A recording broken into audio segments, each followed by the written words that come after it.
안녕하세요. 저는 40대 초반의 여자입니다. 저는 학창시절이 좀 짧았어요. 중학교까지는 졸업했는데, 고등학교는 졸업을 못하고 중퇴했거든요. 어느 날 학교 끝나고 집으로 갔더니 엄마가 울면서 저한테 그러더라고요.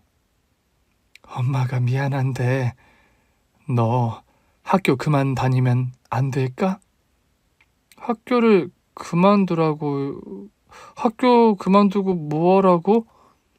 나가서 돈 좀 벌었으면 하는데. 왜? 우리 집이 아무리 돈이 없어도 나 고등학교 졸업할 정도는 되잖아.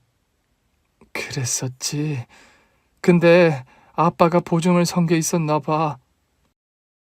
솔직히 그때는 갑자기 닥친 상황을 받아들이기가 힘들었습니다. 그럼 아빠더러 갚으라고 해. 왜 내가 나가서 돈을 벌어? 아빠가 돌아가실 것 같아. 뭐? 우리 집은 원래도 못 살았지만 그 즈음 아버지가 보증을 잘못 써준 게 탈이 나 쫄딱 망하고 말았습니다. 아빠는 그 일로 세상을 떠나셨어요. 술에만 진탕 취했더니 결국 사고로 상태가 위중했는데 얼마 못 가 돌아가신 거였죠. 장녀였던 저는 울며 학교에 자퇴서를 제출했고 서울로 가서 공장에서 일하기 시작했어요. 번 돈의 대부분을 집으로 보내며 지내는데 솔직히 좀 우울하던 때였어요. 친구들이랑 놀던 때가 그립기도 하고 온종일 공장에 처박혀 있자니 기분이 처지더라고요. 그즈음 저보다 나이가 몇 살 많은 오빠가 자꾸 말을 걸어왔어요. 밥은 먹었어요? 왜 자꾸 남의 밥 걱정을 해요? 밥 먹고 살려고 여기서 일하는 거잖아요. 글쎄, 그러려고 온 걸 텐데 피죽도 못 얻어먹은 얼굴을 하고 있으니까 그렇죠. 이거나 먹든가요. 됐다니까요?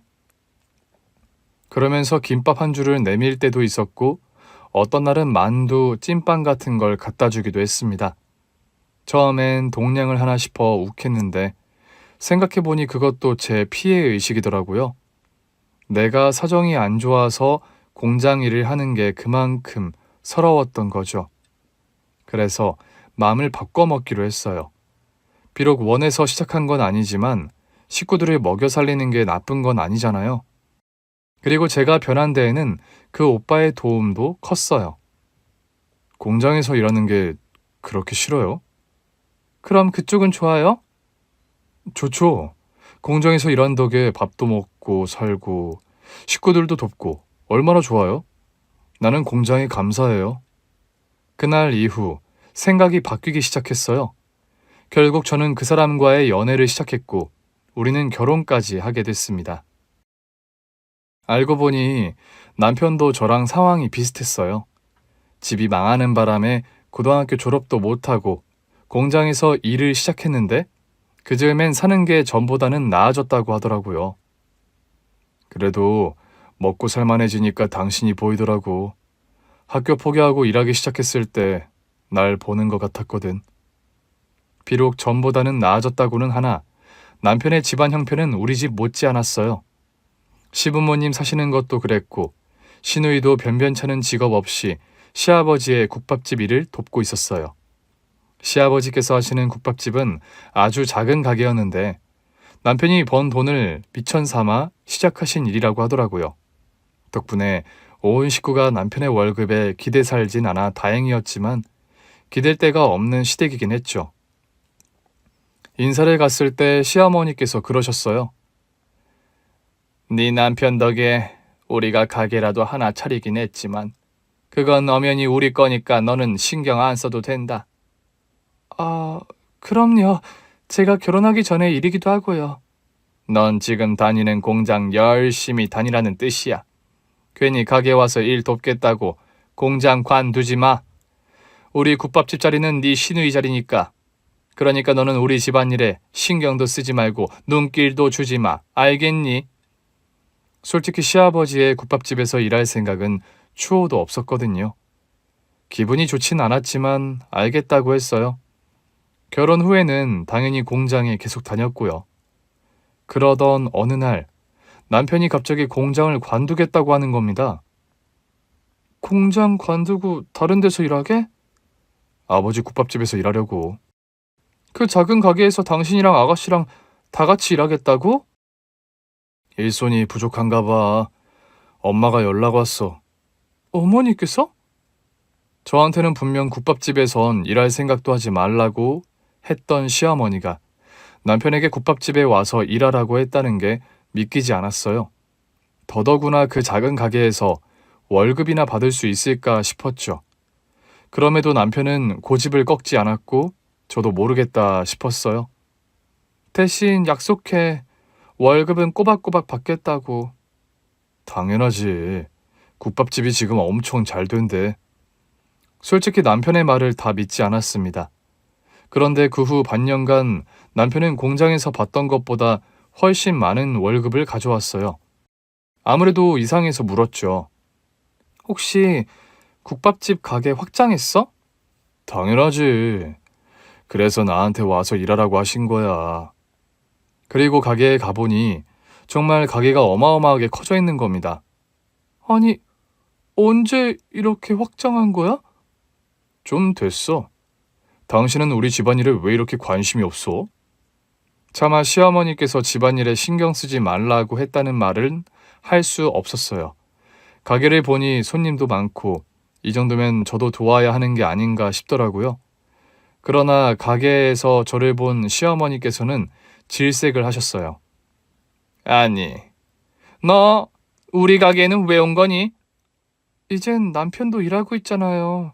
그래서 와봤어요. 하여튼 내가 말하지 말라니까 결국 말을 했나 보네. 그래서 설마 너도 와서 일하겠다는 건 아니지? 그럴 생각은 없지만 가게에 직원도 많고 차라리 제가 와서 하는 게 낫지 않을까요? 됐거든. 우리가 열심히 일궈온 가게에 침발할 생각 마. 시어머니는 결혼 전부터 저를 경계하시더니 가게의 직원만 수십 명이 넘는데도 제가 가게에 와서 일하기를 원하지 않으셨어요. 결국 시아버지의 국밥집은 초대박이 나서 전국에 가맹점까지 내게 되었습니다. 그렇게 됐는데도 남편도 시댁에서도 저더러 와서 같이 일해보자는 말씀을 안 하시더라고요. 오죽하면 공장 동료들이 저에게 물을 정도였어요. 아니, 시댁 국밥집이 그렇게 잘 되는데 왜 자기만 계속 공장에서 일해? 아, 그냥 저는 공장이 더 좋아요. 공장이 뭐가 좋아. 그냥 가맹점 하나 내달라고 해. 나 그때 그 집으로 밥 먹으러 갔다가 자기 남편 보고 깜짝 놀랐잖아. 같이 일하는 공장 동료가 시아버지의 국밥집에 갔다가 남편을 봤더라고요. 한때는 공장에서 같이 일했던 동료니까 바로 알아보고는 저한테 와서 그러는데 저만 외딴 섬에 있는 기분이 들었어요. 이런 제 기분을 전혀 모르는 듯 남편은 매일같이 국밥집 자랑을 했어요. 가맹점이 하나 더 생긴다고 하네. 그래? 아가씨는 계속 본점에서 일하겠대? 그럼 걔가 개국공신이잖아. 자기도 계속 본점에서 일할 거고? 왜? 아니, 우리도 가맹점 하나 내면 어떨까 싶기도 해서. 오! 왜 그 생각을 못했지? 좋은 생각이네. 남편은 시댁과 상의를 해보겠다고 했고 다음날 저는 시누이에게서 전화를 받았습니다. 언니, 오빠한테 얘기 들었어요. 가맹점 내고 싶다고 하셨다면서요. 아, 꼭 내고 싶다기보단 오빠랑 둘이 해보면 어떨까 싶어서요. 언니, 우리 엄마 무시해요? 예? 내가 어머니를 무시하다니요? 우리 엄마가 언니한테는 우리 국밥집 신경 쓰지 말라고 했다던데요. 그래서 신경 안 썼잖아요. 그래요. 국밥집 잘 안 될 때는 신경 안 썼죠. 근데 지금은 쓰네요. 우리 국밥집 엄청 잘 되고 나니까. 시누이 말을 듣고 나니 내가 괜한 생각을 했구나 싶었어요. 공장 사람들 사이에서 시댁 얘기가 자꾸 나오다 보니 저도 잠깐 혹했다는 생각이 들었죠. 집에 돌아온 남편도 이미 태세 전환을 한 뒤였죠. 본점 일이 많이 바빠서 가맹점은 따로 못 낼 것 같아. 당신 때문에 괜한 소리 했다가 혼만 났잖아. 나더러 그럴 거면 공장으로 돌아가라고 하시더라니까. 누가? 어머니가? 너도 네 와이프처럼 구질구질하게 공장 일하면서 살고 싶으면 그렇게 하라고 하시길래 잘못했다고 싹싹 빌었어. 나까지 공장에 처박혀 있을 순 없잖아. 화장실 갈 때 맘과 나올 때 맘이 다르다더니 이제 남편에게 공장은 고마운 곳이 아닌 구질구질한 곳이 돼 있었어요. 이런 식으로 시댁은 저를 자신들과는 다른 사람으로 만들고 싶어 했어요. 마치 자기들만의 왕국을 지어놓고 저만 그 성문을 통과할 수 없는 사람처럼 만들어 버리더라고요. 때마다 명절에 갈 때도 마찬가지였습니다. 너도 여기서 같이 먹으려고? 새벽부터 시댁에 가서 음식을 준비했고 밥을 먹기 직전 제가 자리에 앉으려는데 시어머니께서 그러시는 겁니다. 네? 뭐 더 시키실 일이라도... 아니, 그건 아닌데 우리끼리 좀 할 얘기가 있어서 그러는데 너는 따로 먹는 게 어떻겠니? 제가 들으면 안 되는 말인가요? 우리 국밥집 운영에 관한 기밀이라서. 국밥집에 국정원도 아니고 제가 듣지 못할 정도의 무슨 기밀이 있다는 건지 황당했지만 조용히 부엌으로 갔습니다. 그러다 깜빡하고 내놓지 않은 양념장이 보여서 거실로 갔을 때였어요. 엄마, 무슨 말인데? 말은 무슨, 그냥 우리끼리 먹고 싶어서 그렇지. 꼭 명절까지 네 와이프랑 밥을 같이 먹어야겠어? 아, 그건 아니지. 맨날 같이 먹으니까. 자, 이것 좀 먹어봐. 우리 엄마 최고. 네가 지금의 우리 국밥집을 있게 해준 건 맞지만 막말로 네 마누라는 아니잖아. 그렇지. 그러니까 네 핑계로 너랑 똑같은 대우를 받으려고 하면 안 되는 거야. 시어머니는 남편의 뇌리에 자기 생각을 심는 듯 했고 저는 기가 차서 양념장을 들고 도로 부엌으로 왔습니다. 맘 같아선 집으로 돌아가고 싶었지만 일단 참았어요. 시댁에서 아침을 먹은 뒤엔 친정에 가기로 했었거든요. 그런데 설거지를 마치고 나왔는데도 남편이 일어날 생각을 안 하는 겁니다. 여보, 우리 집 가야지. 그런데 제 말을 듣자마자 시어머니가 저를 째려보시는 겁니다. 우리 집? 설마 네 친정 말하는 거냐? 거기가 네 친정이지 우리 아들 집이야? 너희 집을 왜 우리 집이라고 하니? 이번엔 그게 마음에 안 드셨어요? 잠깐만, 얘 말하는 꼴 좀 봐라. 너 지금 내 말꼬리 잡는 거니? 말꼬리는 어머니께서 잡고 있잖아요. 야! 너희 집은 너 혼자 가, 당장! 남편은 제가 시어머니한테 떠밀리듯 시댁에서 나오는데도 쳐다보지도 않더라고요. 제가 나온 뒤 현관문을 닫자마자 안에서는 큰 웃음소리가 터졌습니다. 마치 제가 내쫓긴 게 재밌다는 듯한 반응이었죠. 그리고 그 웃음소리 속에 남편의 것도 있다는 걸 분명히 알 수 있었어요. 친정으로 간 저는 엄마를 보자마자 눈물을 터뜨리고 말았습니다. 너 왜 울어? 동생들도 저에게 달려왔어요. 언니 왜 그래? 시댁에서 무슨 일 있었어? 형부는... 누나, 무슨 일 있어? 저는 친정 식구들의 보살핌 속에서 겨우 눈물을 멈출 수 있었어요. 갑자기 우리 식구들 보니까 마음이 놓여서 그랬나 봐. 네 신랑은 어디 가고? 시댁에 있어, 낄낄거리면서. 뭐? 아니 왜 같이 온다더니 싸웠어? 아니, 나는 그 집에서 싸울 주제도 못 돼. 아예 말 섞을 급도 안 되는 것 같아. 급이라니. 그 집 식구들은 마치 거대한 성 안에 사는 것 같아. 성문을 꽉 닫아놓고 나한테만 안 열어줘. 자기들만 호의호식하면서 나는 그저 부리고 싶은 것 같아. 널 왜 부려? 네가 시녀야? 엄마도 알지. 시아버지가 하시는 국밥집 대박난 거. 그래, 네 신랑도 거기서 일한다며. 설마 너한테도 와서 일하라고 하셨어? 그래서 이러는 거야? 그런 거면 좋게 생각해. 결국 가업인데 네 신랑이랑 시누이가 물려받을 거 아니야. 그러니까 와서 일하라고 하시겠지. 막말로 네가 공장에서 계속 일하는 거 엄마도 맘 안 좋아. 이제라도 검정고시 봐서 고졸 학력도 만들었으면 좋겠어. 엄마, 내가 그러는 거면 이렇게 속상하지도 않을 거야. 아까 성이라고 했잖아. 자기들만이 사는 성이라고. 나는 거기 안 들여보내준다니까? 뭐? 나한테는 그냥 평생 공장에서 일이나 하래. 자기들 가게는 넘볼 생각도 하지 말라고. 공장 사람들이 우연히 국밥집에 갔다가 남편을 봤나 봐. 나더러 시댁에서 가맹점 하나 내서 하지 뭐하러 공장을 다니냐고 해서 말 한번 꺼냈다가 아주 파렴치한이 됐어.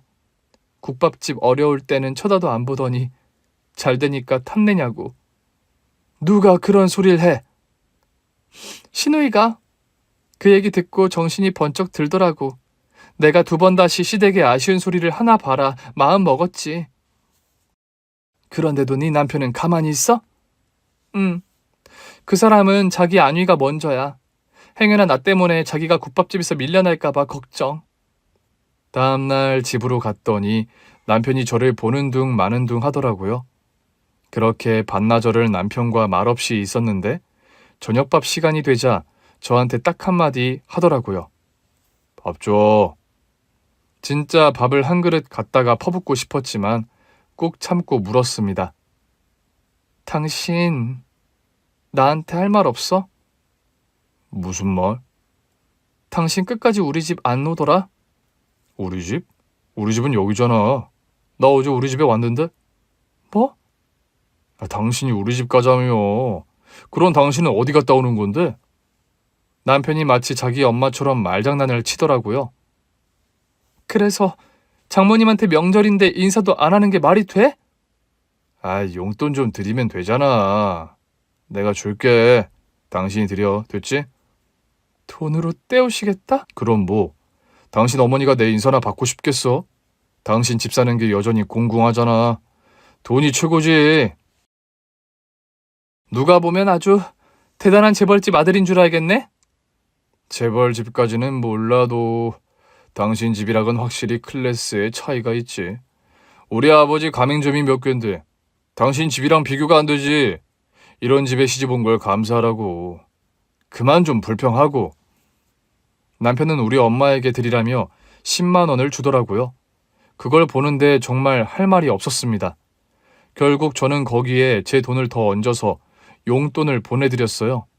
제가 엄마한테 속상한 얘기만 털어놓고 온 것도 마음에 걸렸거든요. 돈을 보내자 엄마한테 전화가 오더라고요. 이게 뭐야? 박서방이 엄마 드리라고 해서. 진짜 박서방이 준 거 맞아? 안부 연락도 없었는데? 그럼 맞아. 너무 바빠서 나한테 대신 드리라고 하더라고. 명절에 못 가서 죄송하다고. 아무튼 알았고 조금 있으면 너희 시어머니 생신 맞지? 맞아. 주소 좀 보내봐. 생신 선물 좀 보내게. 얼마 후 시어머니 생신날, 농사 짓는 친정엄마는 고구마 한 박스를 보내오셨어요. 시어머니는 고구마 박스를 보자마자 열어보지도 않고 인상을 쓰셨습니다. 아유, 냄새나게 이따위 것을 보내. 엄마가 직접 농사 지으신 고구마예요. 그리고 고구마에서 무슨 냄새가 난다고 그러세요. 그러나 제가 말을 끝내기도 전에 시어머니께서는 친정엄마가 보낸 고구마 박스를 쓰레기통에 버렸습니다. 그 순간 눈물이 터졌어요. 너무 속이 상하더라고요. 저는 눈물을 흘리며 쓰레기통에 버려졌던 박스를 꺼냈고 고구마가 표면이 상했을까봐 박스를 열어보았습니다. 내가 박스를 뜯자 시어머니와 시누이는 눈이 휘둥그레졌습니다. 아니 이게 다 뭐야? 세상에 엄마 이걸 버리면 어떡해? 박스 안을 본 두 년들은 손발을 떨며 제 가랑이 사이로 기기 시작했습니다. 예, 그거 너희 어머니가 나한테 보낸 거 맞지? 그렇지? 언니, 그거 우리 엄마 거잖아요. 이리 줘요, 어서요. 그러나 저는 눈물을 훔치며 박스를 다시 닫았습니다. 그걸 왜 닫아? 그거 나한테 주신 거잖아. 처음엔 그랬지만 어머니께서 쓰레기통에 버리셨잖아요. 그거야, 고구마인 줄 알고 그랬지. 냄새 난다면서요. 그러니까 그게 고구마 냄새가 아니라 다른 냄새였네. 그렇지, 돈 냄새였네. 우리 엄마가 늙어서 그래요. 언니도 알잖아요. 야, 내가 뭐가 늙어? 엄마, 지금 엄마가 늙고 안 늙고가 문제가 아니야. 저 상자 안에 있는 돈 못 봤어? 봤지. 봤으니까 우리가 제 가랑이 사이에서 싹싹 비는 거 아니야. 저는 엄마가 보낸 고구마 박스를 옆에 둔 뒤 두 사람을 내려다봤습니다. 고구마 박스 안에 든 건 돈이었어요. 예, 그러지 말고 그 안에 든 게 얼마인지 세어나보자. 응? 이걸 어머니께서 왜 세시는데요? 제가 가서 세어볼게요. 야, 그거 내 돈이잖아. 사부인이 나한테 보낸 거라고. 어머니는 이 박스에 손도 안 대셨잖아요. 그러니까 그 귀한 돈을 왜 다 낡아 빠져 냄새 날 것 같은 고구마 박스에 닫느냐고. 그래서 확인도 안 해보고 버리셨어요? 돈인 줄 알았으면 안 그랬지. 아니죠. 사부인이 생일이라고 선물을 보냈으면 적어도 뜯어보는 성의는 보이셨어야죠. 너 설마 그 안에 든 게 돈인 줄 알고 있었니? 솔직히 말하면 당황한 건 저도 마찬가지였어요. 박스 안에는 5만 원권이 빼곡히 채워져 있었고 저조차도 그게 얼마인지는 정확히 알지 못했어요. 그리고 그때는 어쩌면 그 안에 든 게 가짜 돈일 수도 있다고 생각했어요. 그래서 더 필사적으로 시어머니와 시누이에게 다시 보여주지 않고 있었어요. 제가 알고 몰랐고가 중요해요? 어머니께서 이 상자를 버렸다는 게 중요하죠. 저는 상자를 들고 친정으로 갔습니다. 엄마, 이게 다 뭐야? 봤어? 예상대로 네 시어머니는 쳐다도 안 봤구나. 진짜 고구마인 줄 아셨거든. 행여 내가 고구마를 보냈어도 뜯어는 봤어야지. 그나저나 엄마, 대체 이 많은 돈은 어디서 난 거야? 농사지어서 이 많은 돈을 벌었을 것 같진 않은데 행여나 이 정도의 돈을 벌었으면 집부터 고쳤어야지. 이 낡은 시골집에 살면서 대체 어디서 난 거야? 누구한테 빌린 거야? 이 많은 돈을 누가 빌려주지? 설마 대출 받은 건 아니지? 네 시어머니 박스 안에 든 돈 보더니 뭐라 하든. 뭐라고 하긴 아주 내 가랑이 사이로 기더라. 시누이도. 정말 내가 그 꼴을 봤어야 했는데. 아, 엄마. 지금 그게 중요한 게 아니잖아. 이 돈 어디서 났냐니깐? 대출 받았어? 그럼 얼른 갚자. 그 돈 내 돈 맞아. 뭐? 엄마가 돈이 왜 이렇게 많아? 그동안 시골에서 농사 지으면서 땅을 종종 샀었어. 아무리 땅을 샀어도 시골 땅이 얼마나 한다고. 글쎄 내가 산 땅이 개발지가 된 거야. 매매가가 100억. 어? 그러니까 걱정하지 말고 너 갖다 써. 이 돈을 나더러 쓰라고? 그럼 누가 써? 아빠 돌아가시고 장녀라고 고생한 우리 딸이 안 쓰면. 엄마. 네가 얼마나 고생한지는 내가 가장 잘 알아. 엄마도 너 없으면 못 버텼을 거야. 시댁도 지지리 못하는 대로 시집 간다고 해서 걱정이 많았는데 국밥집이 잘 된다기에 돈 걱정 없이 잘 지낼 줄만 알았지. 네가 그런 대우 받고 사는 줄 알았으면 진지게 줄걸. 그래도 이 돈은 엄마 돈인데. 내 돈은 다 네 돈이야. 근데 이 안에 든 돈이 다 얼마야? 네가 직접 세봐. 저는 고구마 박스 안에 든 돈을 세기 시작했고 세어보니 정확히 6억이었습니다. 문제는 그 다음 날부터였어요. 집으로 돌아와 있는데 시어머니와 시누이, 남편까지 합세해 저를 겁박하기 시작한 겁니다. 아니, 그 박스 어디에다 뒀어요? 그건 왜요? 왜냐니요. 그거 우리 엄마 거잖아요. 언닌 엄마가 우리한테 준 거. 야, 너 좀 나와봐. 사부인한테 언니 엄마가 뭐야? 예, 나랑 얘기하자. 좋아. 내가 그 돈 다는 안 가질게. 그래도 사부인이 보낸 성의가 있는데 내가 한 푼도 안 갖는 게 말이 되니? 이미 버리셨잖아요. 이제 미련 좀 버리세요. 뭐? 미련을 버려? 막말로 너 이거 절도야. 내가 아무리 갖다 버렸어도 그 안에 돈이 있었으면 말을 했어야지. 너 자꾸 돈 숨기고 이런 식으로 나오면 신고할 수밖에 없어. 그래 여보. 장모님께서 우리 엄마한테 주신 거잖아. 아무래도 내가 용돈 드린 거에 감명을 받으신 것 같아. 아, 당신이 우리 엄마한테 드린 10만 원 말하는 거야? 그 순간 시어머니께서 남편 등에 스매싱을 날리셨어요. 야! 너는 장모님한테 용돈을 보내면서 10만 원이 뭐야? 엄마가 그러라며. 내가 그날 이 사람 따라서 안 가고 엄마 집에 있을 때 그랬잖아. 그냥 적선한다 치고 10만 원 정도 보내라고. 너 조용히 안 해? 엄마가 더 시끄럽거든. 모자의 이야기를 듣고 있자니 황당했습니다. 그래서 당신이 하고 싶은 말이 뭔데? 여보, 그 돈 엄마랑 쟤 줄 필요 없어. 우리 둘이 오손도손 살자. 야, 너 진짜 말 다 했냐? 엄마, 솔직히 나도 힘들었어. 내가 그랬잖아.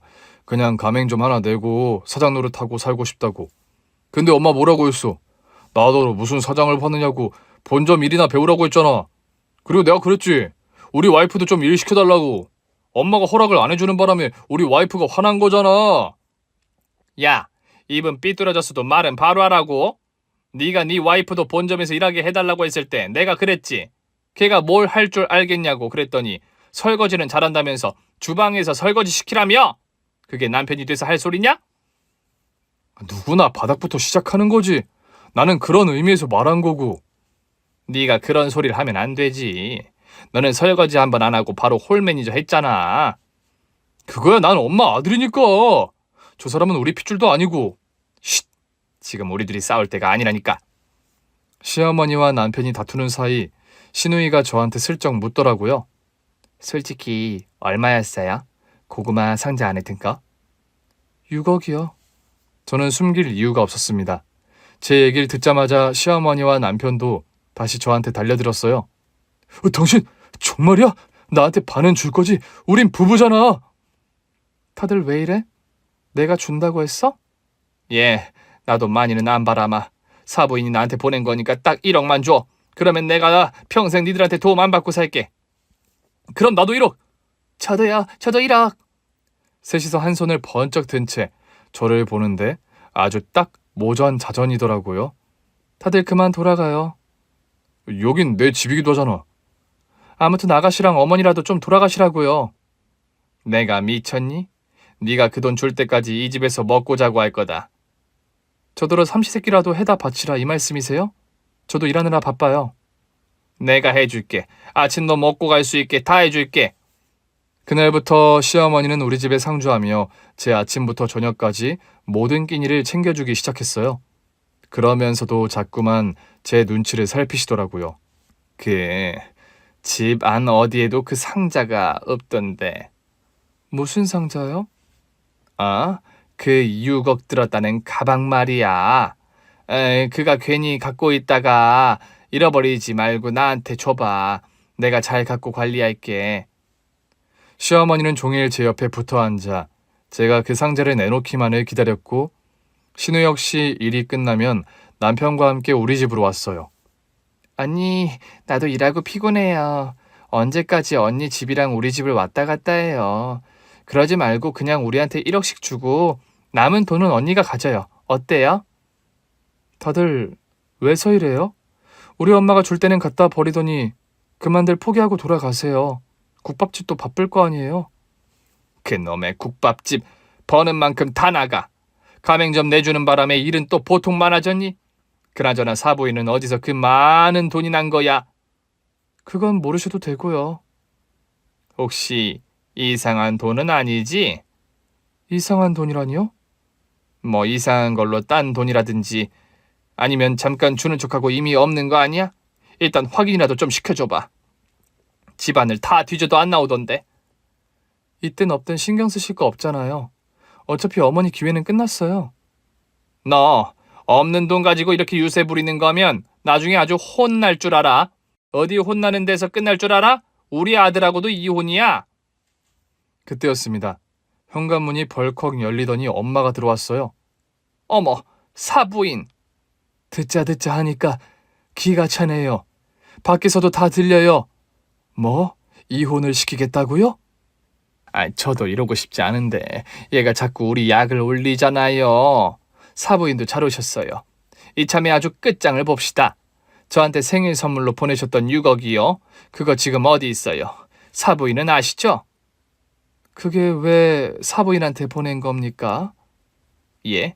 아니 분명 제 생일 선물로 보내셨다고. 저는 그 돈 우리 딸 이름이랑 주소로 보냈습니다. 사부인 이름으로 보낸 게 아니라.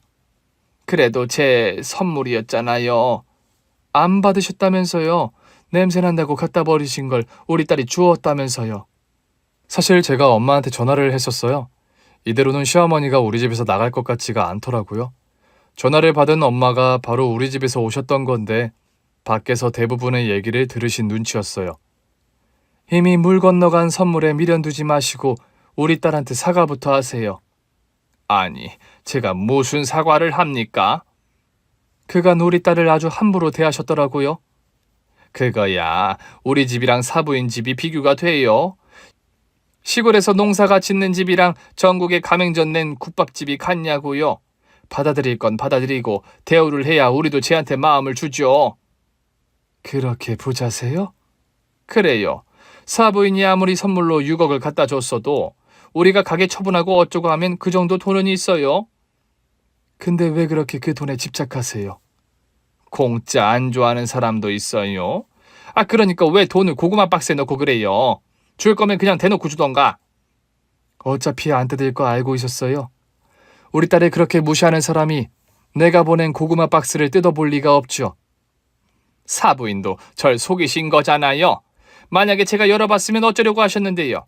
내가 열어보고 6억 꿀꺽했으면요. 그랬다면 정말 가졌을 수도 있겠죠. 엄마는 시어머니의 앞에 웬 신문기사를 뽑은 종이를 내밀었습니다. 아니, 이게 다 뭐예요?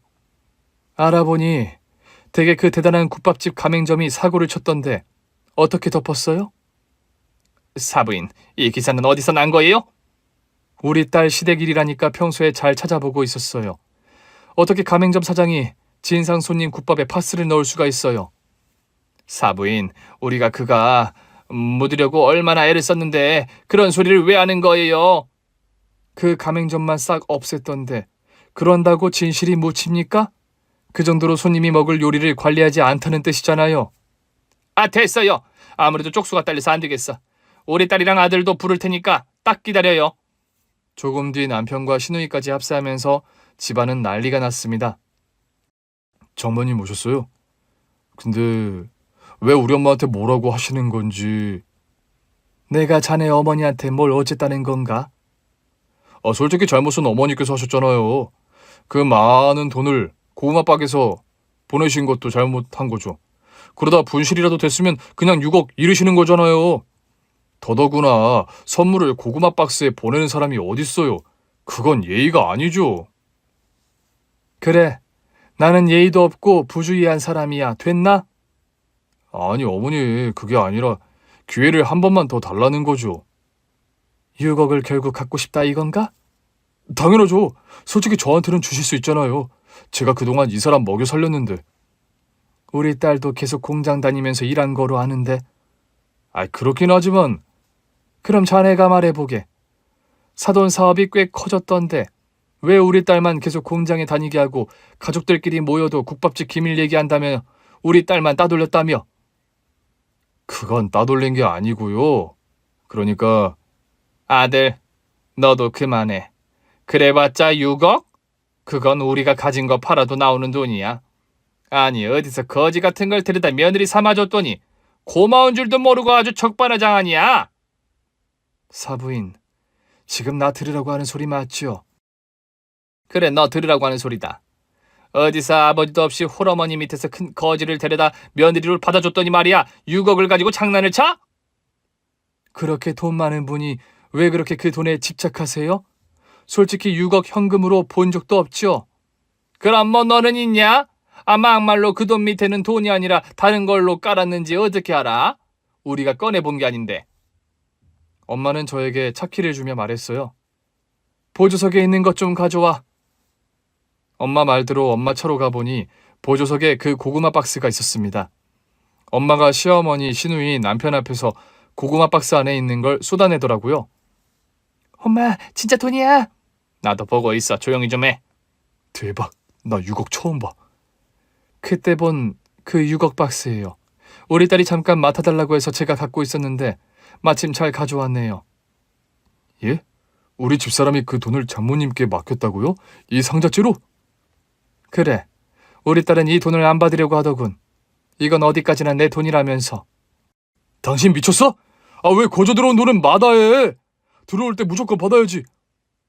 하여튼 내 진짜 자식은 내 돈에 탐도 안 내는데 사위 자식이라는 놈이 이 모양이니 하긴 딱 보아하니 가정교육을 어떻게 했는지 알 것 같구만. 그때였습니다. 시어머니가 우리 엄마한테 달려들더니 머리채를 잡는 겁니다. 야, 너 말 다 했어? 그래서 내가 가정교육을 잘못했다는 거냐? 나요! 너 김뭘 놔. 네가 놓으라고 하면 내가 놓는 사람이니? 웃기고 있네. 그 순간 엄마는 철인적인 힘을 발휘해 시어머니를 때려 눕혔고 신우이는 우리 엄마에게 대들기 시작했습니다.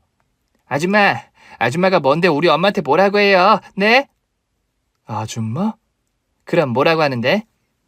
그 순간 엄마는 시어머니와 시누이, 남편의 따귀를 차례차례 갈겼습니다. 어머니, 지금 뭐 하시는 거예요? 사돈 정말 미쳤어요? 지금 내 따귀도 쳤어요? 내가 들은 게 있어서요. 사실 지난 명절 때 홀로 친정에 가서 그간의 이야기를 다 털어놓은 적이 있었어요. 제가 시댁 식구들이 다 보는 앞에서 시어머니께 따귀를 얻어맞은 적이 있었거든요. 이따위로밖에 못해?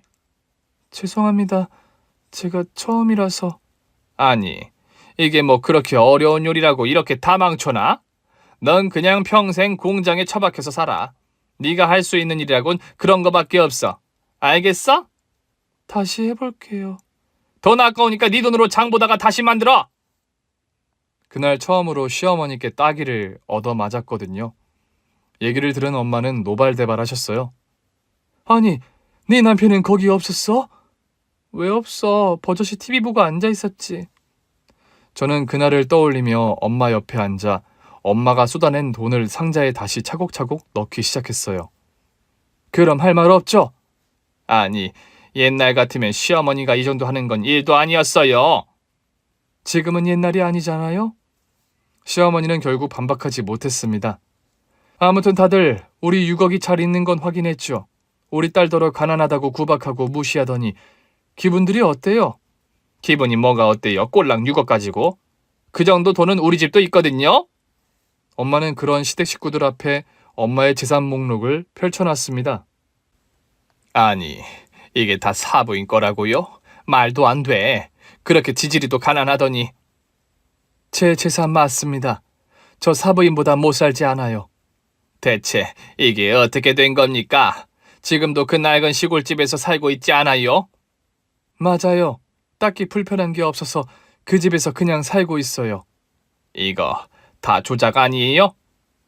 믿든 말든 그건 알아서 하시고 이제 그만 들어오시죠.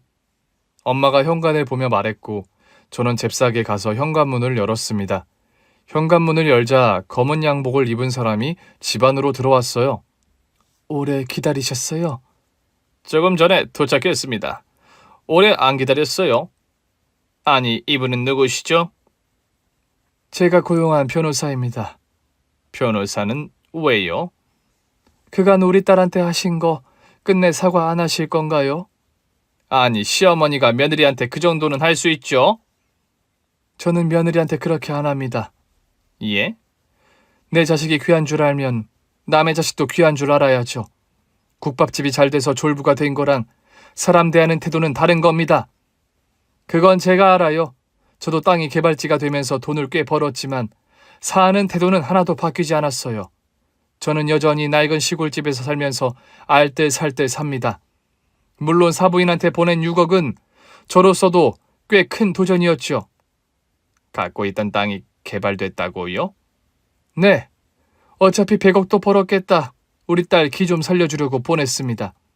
그러니까 사부인한테 보냈지만 결국 우리 딸을 위한 돈이었던 거죠. 저는 제 딸 기를 살려주려고 돈을 준 거지 사부인 편하게 쓰시라고 드리려던 게 아닙니다. 이제 돈 얘기는 여기서 끝내죠. 그리고 자네는 여기 도장 찍어. 그러면서 엄마는 남편 앞에 이혼 서류를 내밀었습니다. 어머니, 우리 이혼하라고요? 그럼 내가 우리 딸이 이 꼴을 당하며 사는 걸 알았는데 자네랑 계속 살게 할 것 같나? 우리 딸이 뭐가 아쉬워서. 그래도 이건 아니죠. 이건 우리 둘이 결정해야 할 일이죠. 안 그래 여보? 고구마 상자에 6억을 다 담은 저는 남편에게 말했습니다. 내가 원해서 하는 거야. 그러니까 협의 이혼하자. 괜히 소송하면서 시간만 버리지 말고. 당신 이혼이 쉬운 줄 알아? 당신이 무시 좀 당한 거로 이혼을 운운하면 조금 전에 나랑 엄마랑 동생이 당신 어머니한테 당한 건 어떡하고? 그럼 고소해. 받아줄게. 뭐? 나도 당신 식구들이 나 대놓고 따돌리는 거 다 녹음해놨어. 언젠가부터는 시댁에 갈 때마다 녹음하게 되더라. 오는 게 의심과 따돌림이어서 나도 같이 의심 좀 하다 보니 증거가 차곡차곡 쌓이더라고. 그러니까 이혼 사유는 있어. 내가 원하지 않을 거라고 착각하지 말라고. 신우이는 남편의 귀에 대고 속삭였어요. 오빠, 그냥 이혼하면 안 돼. 오빠 장모 재산만 100억이라잖아. 그러나 소곤거리는 소리가 제 귀에도 들리더라고요. 신우이의 말을 들은 남편은 더 기고만장하게 나왔습니다. 아무튼 내가 안 한다고 뭐 하면 못하는 거야. 당신이라고 뭐 별 수 있어? 그래, 당장은 별 수가 없겠지만 소송하면 이기게 되겠지. 당신 식구들이 나한테 한 게 너무 많아서 말이야. 결국 시어머니와 신우이, 남편은 저와 엄마 앞에서 무릎을 꿇은 채 싹싹 빌기 시작했습니다. 사부인이 제 뺨 갈긴 건 없던 거로 해드릴게요. 그러니까 고소는 좀... 전무님, 제가 잘못했습니다. 제가 남편으로서 더 아내를 챙겼어야 했는데. 솔직히 전 뭘 잘못했는지 잘 모르겠지만 그냥 빌어드릴게요. 됐죠? 세 사람을 물끄러미 보던 엄마가 말했어요. 잘못은 우리 딸한테 빌어야죠. 그게 그래, 미안하다. 내가 미안했어. 나도 미안해. 내가 잘못했어. 시어머니와 남편은 빠르게 사과했지만 여전히 신우이의 입은 굳게 닫혀 있었습니다. 그런 신우이를 빤히 보고 있자 남편과 시어머니가 신우이의 옆구리를 툭 치더라고요. 아, 왜? 너도 얼른 사과해. 언니 뺨친 게 엄마지 나야? 내가 뭘 어쨌다고. 너 지난번에 일부러 언니 발걸어서 넘어뜨렸잖아. 그래. 그래서 언니가 얼마나 고생했냐? 발가락 골절돼서. 얼른 사과해. 아, 진짜. 그래요, 미안해요. 됐죠? 결국 저는 신우이의 뺨을 갈겼습니다. 언니, 지금 뭐 하는 거예요? 지난번에 내 발만 건 게 아니잖아요. 내가 명절에 부엌에서 혼자 밥 먹고 있는데 자기가 다 먹고 남은 음식물 쓰레기도 내 밥그릇에 부었었죠. 아직 먹을 게 많이 붙어 있다면서 다 핥아 먹으라고. 그러니까 한 대 정도는 칠 수 있잖아요. 그리고 저는 연이어 시어머니와 남편의 뺨도 갈겨버렸습니다. 아, 진짜! 아까 장모님 친데 또 쳤잖아! 야, 아무리 화가 나도 시어머니 뺨을 쳐? 어머니는 저한테 주신 대로 받으신 거고 당신은 그냥 한 대 쥐어받고 싶었어. 그동안 내가 많이 참았거든. 저는 남편의 얼굴에 이혼 서류를 집어 던진 뒤 엄마의 손을 잡고 가벼운 마음으로 그 집에서 나왔어요. 그러나 후련한 것도 잠시, 고구마 상자가 너무 무겁더라고요. 엄마, 이건 이제 그만 통장에 넣든가 하자. 아무리 6억이라도 이건 못 들고 다니겠어. 원래 좋은 건 무게가 나가는 법이야. 가는 길에 통장에 넣을까? 대신 네 통장에. 알겠으니까 이제 돈은 고구마 상자에 그만 넣어. 남편에게서 이혼 서류에 도장도 받았고 남은 건 이혼 절차뿐이었어요. 물론 엄마와 저의 회심의 한 방은 거기서 끝난 건 아니었습니다. 1년 뒤 시댁의 국밥집 브랜드는 사라지고 말았습니다. 다른 지점에서 직원이 손님이 싫다고 파스를 부었던 게 결국 터지고야 만 것이죠. 엄마, 혹시 엄마가 퍼뜨렸어? 이번엔 나 진짜 아니야. 그럼 저걸 어떻게 알았지? 세상에 비밀이 어딨어. 어떻게든 다 알려지게 돼 있는 거야. 그런가? 요즘 엄마는 서울에 있는 제 집에 와 계세요. 시골 집이 리모델링에 들어갔거든요. 엄마의 100억에 대해선 아직 다른 형제들은 잘 몰라요. 사실 엄마의 꿈은 돌아가신 뒤 우리가 엄마의 재산을 알게 되는 거였다고 하더라고요. 그럼 너무 늦지 않아? 감사도 표현 못하게 되고. 부모가 자식한테 주는 건데 무슨 감사. 그런 건 바라지도 않지. 그냥 너희들이 세상 사는데 좀 편하라고 남겨주고 싶은 거니까. 엄마 덕분에 나는 지옥 같았던 결혼 생활을 끝냈네. 이제 결정했어? 뭐 하고 싶은지? 좀 고민되긴 해. 이러면 또 복수처럼 보일까봐. 인생 한 번이야. 남들 시선이 뭐가 중요해? 그런가? 그런 거면 사실 국밥 팔아보고 싶어. 하긴 네가 가장 좋아하는 게 국밥이긴 하지. 응, 국밥을 좋아해서 전국에서 안 먹어본 국밥이 없는데 시댁 것만 못 먹어봤다? 이렇게 빨리 사라질 줄 알았으면 다른 가맹점에서라도 먹어볼걸. 됐어. 그런 너한테 식당에도 못 오게 하고 국밥 한 그릇을 준 적이 없는 게 말이 되니? 그런 가게가 뭐가 이쁘다고 몰래 가서 국밥을 사 먹어? 나름의 시장조사 차원에서 먹어보는 거지. 그래서 진짜 국밥을 팔겠다고? 엄마도 기억나지? 툭하면 우리 삼남매 국밥 말아먹고 학교 다녔던 거. 그랬지. 엄마랑 아빠가 너무 가난해서 같이 돈 버느라 너희 밥 챙겨줄 시간이 없었으니까. 무슨 소리야. 매일 새벽에 나가면서도 우리더러 국밥 먹으라고 다 준비해놓고 나갔으면서. 자식한테 그 정도도 안 하면 그게 부모야? 그래도 난 엄마가 대단한 것 같아. 나 같으면 피곤해서 그렇게 못했을 거야. 나중에 자식 낳아봐라. 안 되던 게 된다. 다시 결혼할 수 있을까? 마땅한 사람이 없으면 안 해도 그만이고 이제 사업한다며 거기에 집중해. 지금은 엄마 집도 리모델링이 다 끝났고 저도 국밥집 사업을 시작했어요. 덕분에 전 남편에게 전화를 받긴 했죠. 야, 너 미쳤어? 너 지금 우리 보라고 이러는 거지? 국밥집? 아, 네가 뭔데 국밥집을 열어? 당장 안 관둬? 제가 선택했던 남자가 이런 사람이었다는 게 여전히 믿기지 않을 때가 있어요. 그래도 어쩌겠어요. 하늘이 그 집안에 졸부의 삶도 허락하셔서 진짜 모습을 빨리 보게 됐으니 다행이라고 생각합니다. 결국 전 남편은 계속 전화를 걸다가 우리 엄마한테 걸려서 거한 욕짓거리를 한 바가지 얻어먹고 그 후부터는 연락이 없습니다. 나중에 공장에서 일하던 언니한테 들은 건데 남편이 공장으로 돌아왔다고 하더라고요. 그것도 말단직.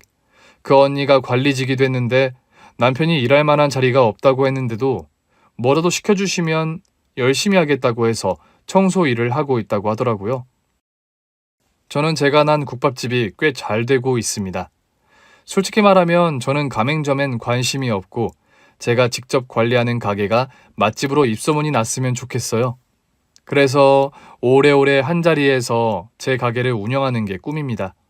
물론 제 가게는 엄마의 건물에 입점했어요. 오래오래 한자리에서 운영하는 게 꿈이다 보니 자연스럽게 그런 결정을 내리게 되더라고요. 엄마가 100억이 넘는 자산가였다는 것도 놀랍지만 더 놀란 건 돈이 시댁 사람들을 바꾸는 모습이었습니다.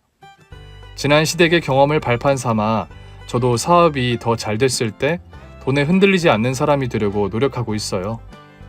사업 수익은 좋은 데에도 쓰려고요. 엄마 덕에 제 2의 인생을 사는 지금 저는 그 무엇보다 제 일을 열심히 하면서 저를 소중히 대해주는 사람들과 함께 행복하게 살아갑니다. 돈이 아닌 사람이 더 귀한 줄 아는 사람으로 앞으로도 건강한 마음을 살아가려고요. 오늘 준비한 사연은 여기까지입니다. 재미있게 들으셨다면 구독과 좋아요, 알림 설정까지 눌러주세요. 그럼 저는 다음 사연으로 찾아뵐게요. 오늘도 건강하고 행복하세요.